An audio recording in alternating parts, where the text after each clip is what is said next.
topic natin, collagen para sa edad 40 pataas para gumanda ang ating kutis at gumanda tayo mismo. Tuturuan ko rin kayo murang sources ng collagen mula sa ating pagkain. So makikita natin nung bata tayo, wow, well hydrated yung ating kutis, elastic, bumabalik, tapos firm. Kaya lang, pag umedad na tayo ng 40 pataas, nako, ando na yung wrinkles. Pero hindi pa malalim ha. Pero kapag nag-menopause na tayo, lumalalim na ang wrinkles, may age spots na, parang tuyong-tuyo ang ating balat.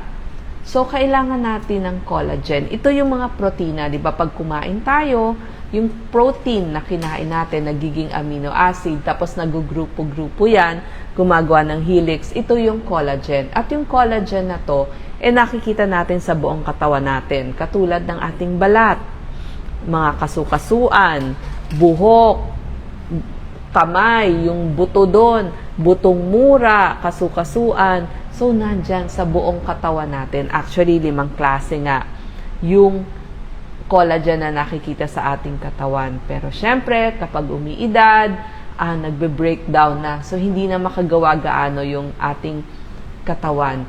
Merong mga tinatawag na type 1. Okay? Yung type 1 na collagen, 90% ang nakikita natin sa balat, buto, tendon, ligament, kasukasuan. Pag type 2 dun sa malambot na parte, yung katulad ng mga elastic cartilage natin, kasukasuan, butong mura, joint support. Meron ding type 3, yung nasa muscle, nasa ugat or arteries, nasa organo.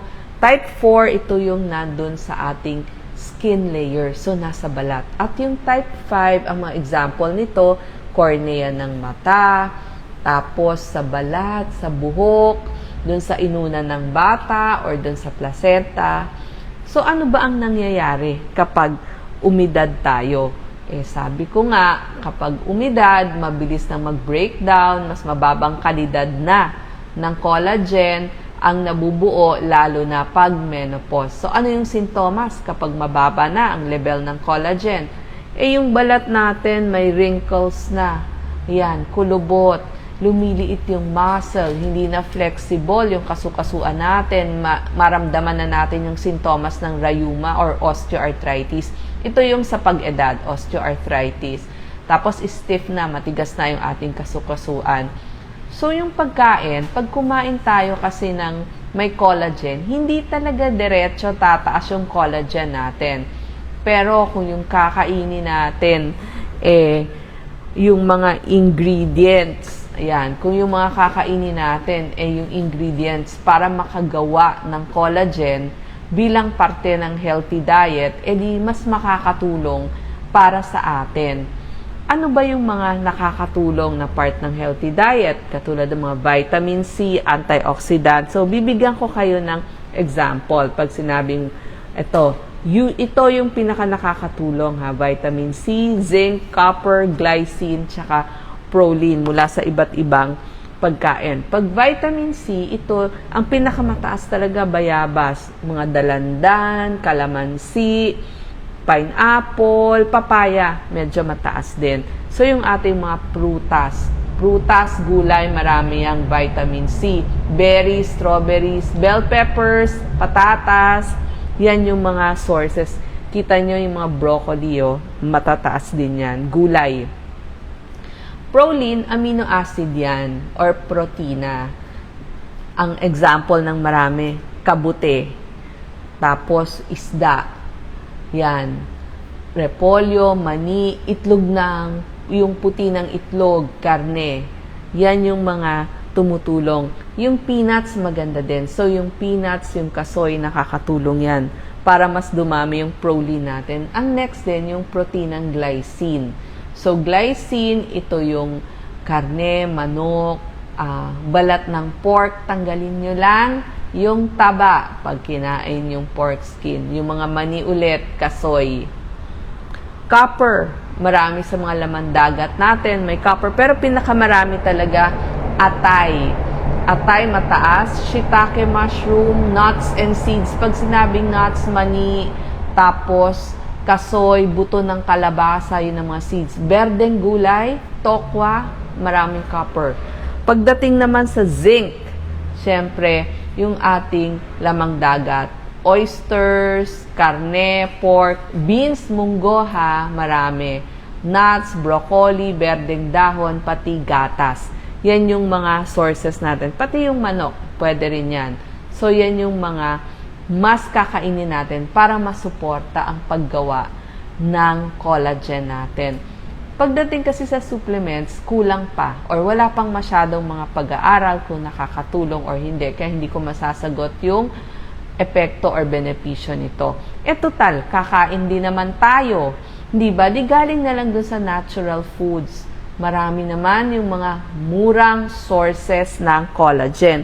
Lalo na dun sa mga nanay na namamalengke. Una sa lahat, buto-buto. So, pwede nyong ilagay sa lahat ng inyong mga may sauce, yung may sabaw, nilaga, sinigang, buto ng baka, baboy, manok, pati buto ng isda. So, pag sinabaw ang isda, doon manggagaling yung collagen. So, buto-buto. Mabilis ma-absorb ng katawan natin yung collagen mula sa mga pinakuluang buto-buto. So, yan, di ba, pag naggigisa din kayo, minsan kailangan nyo ng sabaw. Pwede kayong kumuha. Ako, tinatabi ko yung mga tirang pinagpakuluan kasi yan yung sinasabaw ko dun sa mga ginisa ko.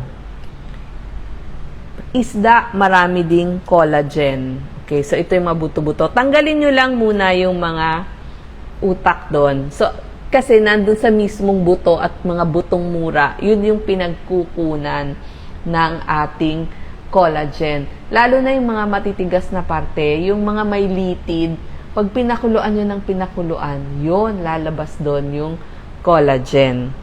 Sa mga isda, lalo na dun sa balat, tsaka dun sa buto ng isda, nandun yung type 1 collagen. Tapos, syempre yung dun sa ating scales, hindi naman natin makakain yun, pero nandun sa balat ng ating isda. Pati manok. So, yung manok natin, pati yung chicken skin, pero kaya lang ma-cholesterol yun. So, doon na lang mismo sa laman at buto ng manok, may type 2 collagen din yon. Pagdating naman sa baka, type 1 at type 2 collagen, pero mahal yun eh. So, yung mga matitigas na parts, pwede, pakuluan nyo lang ng pakuluan. Yung mga butong mura, yung mga buto-buto, mura yon, dagdagan nyo na lang ng maraming gulay. So, yung sabaw ninyo, lagi kayong may soup. Lalo na pag gusto nyong bumaba yung timbang ninyo, weight loss. Diba sabi ko, kain ng mas maraming gulay, tapos damihan nyo yung soup nyo bago kayo magkanin ulam. Para less calories yung makakain ninyo. Itlog, maganda ang puti ng itlog. Nandun yung proline, amino acid na proline. So, siya yung nagiging collagen. Tapos sa mga prutas, avocado ha, i-search nyo yung ginawa kong aking vlog, video ng avocado. So, maganda din yan. Lalo na ngayon, whole year round ang avocado. So, ang dami nating mga prutas, gulay, citrus, kalamansi, dalandan, dayap, yung mga berries, sa atin, strawberry lang naman yung meron. So, marami siyang vitamin C, so tumutulong yan sa paggawa ng collagen. Tapos, alam nyo ba, ito, yung chicken feet adobong Adidas, isa yan sa pinakamurang ulam na pwede nating gawin. Iluto, mga nanay, maraming collagen yan. Lalo na pag umiidad ka, di ba, sakit-sakit ng mga kasukasuan mo. So, yung nanay ko, yung biyanan ko, lagi siya nagpapaluto ng Adidas. Anong luto niya? Oo. Pwedeng adobo. Usually, ina-adobo ang Adidas. So, mura na, marami pang makakakain, may benepisyo pa. So, beneficial yan. Itlog, mura din ang itlog. Lagi ko sinasabi, superfood ang ating itlog. So, mas nagbibigay din yan ng collagen. Tapos, yung garlic, bawang, sibuyas, yan. Dahil ito ay may sulfur. Tapos may taurine, may lipid. So, pang-rebuild ng na-damage na collagen. Tapos yung mga dairies natin, yung ating gatas, keso, so meron siyang mga amino acid na proline tsaka glycine, nakakatulong. Pagdating sa nuts, kasoy at tsaka mani, kasi marami silang mineral na copper para gumawa ng collagen at elastin para sa ating balat. Pagbalat ng pork, sabi ko, tanggalan ng taba, pero meron yung protina, amino acid at glycine. Yung talaba kasi pag hindi galing probinsya, hindi ko pinapayo. Gusto ko yung talaba na galing sa malinis na tubig kasi siya talaga yung maraming zinc, glycine at saka proline. Berdeng gulay, nakakatulong din ho yan. Sabi ko nga, seafood, sabaw, eggs, yan yung mga medyo mura-mura na pwede nating pagkunan. So, itong ating mga murang isda, okay din yan. Pag sabaw, dagdagan nyo na lang ng maraming gulay. So, ito po ang murang sources ng ating collagen para lumakas tayo at hindi natin maramdaman yung sintomas ng mababang collagen. Salamat po.